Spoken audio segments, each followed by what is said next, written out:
ये आकाशवाणी रायपुर है। छत्तीसगढ़ी समाचार बुलेटिन के संग स्मिता शर्मा के जय जोहार। अब आप सुनो आज के प्रमुख समाचार। नवा रायपुर के आईआईएम में कालिले पुलिस महानिदेशक महानिरीक्षक मन के अखिल भारतीय सम्मेलन शुरू होही। प्रधानमंत्री नरेंद्र मोदी घलो होही शामिल। जशपुर जिला के नारायणपुर में आज किसान महतारी सम्मेलन के आयोजन करेगिस। मुख्यमंत्री विष्णुदेव साय होइन शामिल। और बांग्लादेश के ढाका में महिला कबड्डी विश्व कप प्रतियोगिता में छत्तीसगढ़ के कोरबा के संजू देवी ला मोस्ट वैल्यूएबल प्लेयर के खिताब मिले हैं। अब समाचार विस्तार ले। नवा रायपुर के भारतीय प्रबंधन संस्थान में कालिले 30 नवंबर तक पुलिस महानिदेशक महानिरीक्षक मन के 60वां अखिल भारतीय सम्मेलन कराए जाही। इस सम्मेलन के दूसर और तीसर दिन प्रधानमंत्री नरेंद्र मोदी घलो शामिल होही। श्री मोदी विशिष्ट सेवा बर राष्ट्रपति पुलिस पदक दीही। इस सम्मेलन में केंद्रीय गृह मंत्री अमित शाह, राष्ट्रीय सुरक्षा सलाहकार अजीत डोभाल, केंद्रीय गृह राज्य मंत्री, राज्य और केंद्र शासित प्रदेश के पुलिस महानिदेशक और केंद्रीय पुलिस संगठन के प्रमुख मन भाग ली। उन्हें गृह विभाग के प्रमुख और डीआईजी और पुलिस अधीक्षक स्तर के कोनो पुलिस अधिकारी मन ये सम्मेलन में भाग ली।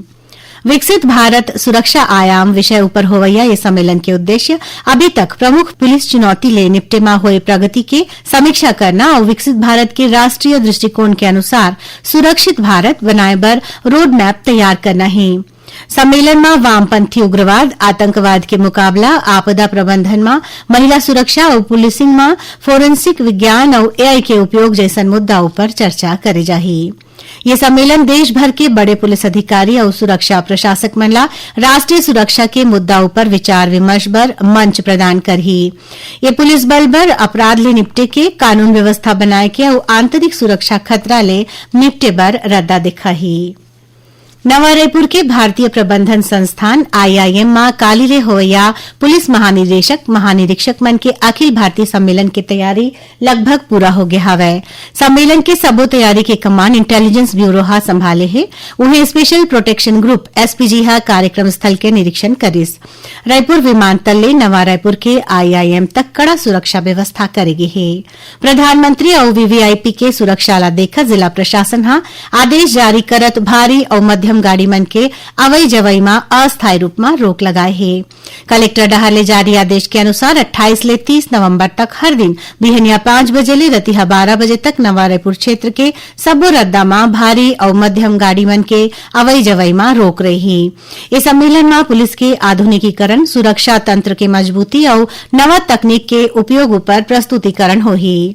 मुख्यमंत्री विष्णुदेव साय कहिन है कि छत्तीसगढ़ पहली घाव ये आयोजन के मेजबानी करत है जौन राज्य भर बड़े उपलब्धि हरे।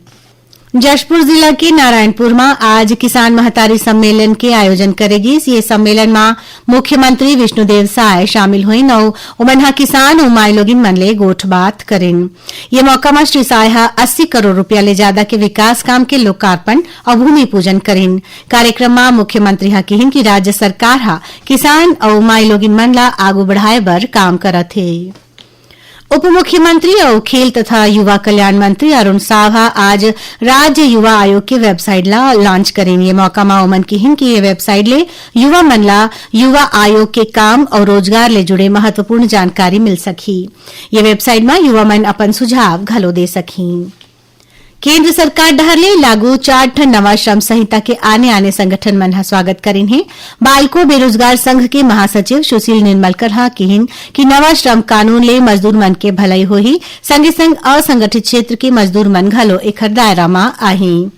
छत्तीसगढ़ी समाचार बुलेटिन आप मन आकाशवाणी रायपुर ले सुनत हव। छत्तीसगढ़ के खबर ले है आपकी वास्ता और खबर के विश्वसनीयता ले है हमार वास्ता। आकाशवाणी समाचार रायपुर के प्रादेशिक समाचार बुलेटिन के संगे संग हमार समसामयिक कार्यक्रम आप रेडियो के संग अपन मोबाइल में घलो सुन सकत हो। आकाशवाणी समाचार फेसबुक, ट्विटर और यूट्यूब में घलो हावय। हमार फेसबुक पेज हरे Chhattisgarh news on AIR, Twitter handle CGAIR news और हमार यूट्यूब चैनल हरे छत्तीसगढ़ AIR न्यूज। तो अब रेडियो के संगे संग आपके मोबाइल के माध्यम ले हम आप तक पहुँचत हन। छत्तीसगढ़ के हर खबर पर सुनत रहो आकाशवाणी समाचार।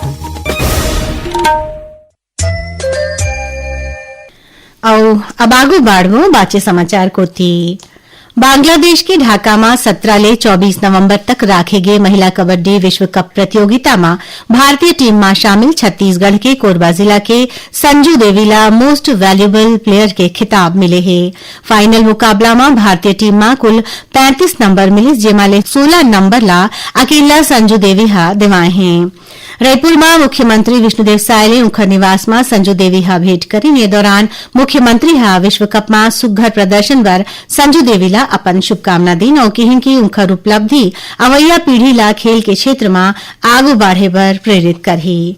आज नवा रायपुर में पत्रकार मन ले चर्चा करत उप मुख्यमंत्री अरुण साव बताई कि संजू देवी हा महिला कबड्डी विश्व कप में भारत ला ऐतिहासिक जीत दिलाए में बड़े भूमिका निभाए हैं।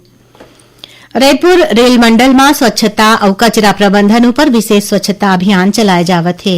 यह अभियान में सबो प्रमुख स्टेशन ले जाने वाला गाड़ी मन में ओबीएचएस स्टाफ और पेंट्री कार कर्मचारी मन ला स्वास्थ्य निरीक्षक मंडहार ले गार्बेज डिस्पोजल मैनेजमेंट के संबंध में प्रशिक्षण दे जावत है। उन्हें कर्मचारी मन ला नियमित और सुरक्षित कचरा निपटान बर घलो प्रेरित करे जावत है। पाछू 25 नवंबर के सहायक वाणिज्य प्रबंधक शेषमणि पांडे और वाणिज्य विभाग के team Azad Hind express train के स्टाफ ला सुरक्षित कचरा निपटान बर समझाइश दिन। खैरागढ़ छुई खदान गंडई जिला के नया करेला गांव में दूषित पानी पिएले एक झन मनखे के मौत हो गई।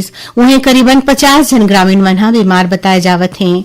खैरागढ़ विकास खंड के चिकित्सा अधिकारी डॉक्टर विवेक सेन बताइन कि उल्टी दस्त ले पीड़ित मरीज मन के संख्या बढ़े के बाद स्वास्थ्य विभाग के टीम डहार गांव में स्वास्थ्य शिविर लगा के ग्रामीण मन के जांच करे जावत है। सुकमा जिला में आईडी विस्फोट के चपेट में आये जिला पुलिस बल के महिला आरक्षक घायल हो गए हैं। मिले जानकारी के अनुसार आज मंझनिया जिला के फूलबगड़ी थाना क्षेत्र के गोगुंडा ले जिला पुलिस बल के टीम सर्चिंग अभियान में निकले रही। ये दौरान हुए आईडी विस्फोट में महिला आरक्षक के गोड़ में गंभीर चोट लगी। घायल महिला आरक्षक ला प्राथमिक उपचार के बाद हेलीकॉप्टर ले रायपुर लाए गए। इलाका में सर्चिंग अभियान चलत है। 20 ले 24 नवंबर के बीच देहरादून में राखे गए Akhil Bharatiya railway power lifting प्रतियोगिता में दक्षिण पूर्व मध्य रेलवे खेल संघ के महिला टीम रनर अप बनिस। टीम के खिलाड़ी मन अपन अपन भार वर्ग में सुघर प्रदर्शन करत 1 ठन स्वर्ण, 2 ठन रजत और 2 ठन कांस्य पदक जीतिन। 57 किलोग्राम वर्ग में जे रामलक्ष्मी स्वर्ण और ममता रजक रजत पदक जीतिन। उन्हें 63 किलोग्राम वर्ग में संतोषी मांझी कांस्य और 84 किलोग्राम वर्ग में प्रीति रजत और जानवी जगदीश कांस्य पदक ला अपन नाव में करेन। जीतैया खिलाड़ी मन दक्षिण पूर्व मध्य रेलवे महाप्रबंधक कार्यालय जाके महाप्रबंधक तरुण प्रकाश ले भेंट करेन। ये दौरान ओमन खिलाड़ी मन ला अपन शुभकामना दीन। शीतकालीन अवकाश के दौरान यात्री मन के सुविधा ला देखत रेलवे डहार ले बिलासपुर यलहंका बिलासपुर के बीच 5-5 फेरा बर साप्ताहिक शीतकालीन स्पेशल ट्रेन चलाए जाही, जेकर परिचालन 2 दिसंबर ले 30 दिसंबर तक बिलासपुर ले हर मंगलवार के करे जाही। उन्हें 3 दिसंबर ले 31 दिसंबर तक ये ट्रेन यलहंका ले हर बुधवार के चलही। ये गाड़ी ला दक्षिण पूर्व मध्य रेलवे के बिलासपुर, भाटापारा, रायपुर, दुर्ग, राजनांदगांव, डोंगरगढ़ और गोंदिया में स्टॉपेज दे जाही। गोवा के पणजी में राखे गए 56वां भारतीय अंतर्राष्ट्रीय फिल्म महोत्सव में गोवा के मुख्यमंत्री प्रमोद सावंत आज लीजेंडरी सिनेमेटोग्राफर और निर्माता के वैकुंठ के सम्मान में एक ठन स्मारक डाक टिकट जारी करें। समारोह में उमन कहिन कि के वैकुंठ भारतीय सिनेमा में अपन अमिट छाप छोड़े हैं। ये मौका में श्री वैकुंठ के बछर 1977 के डॉक्यूमेंट्री गोवा मार्चेज ऑन के प्रदर्शन करेगी।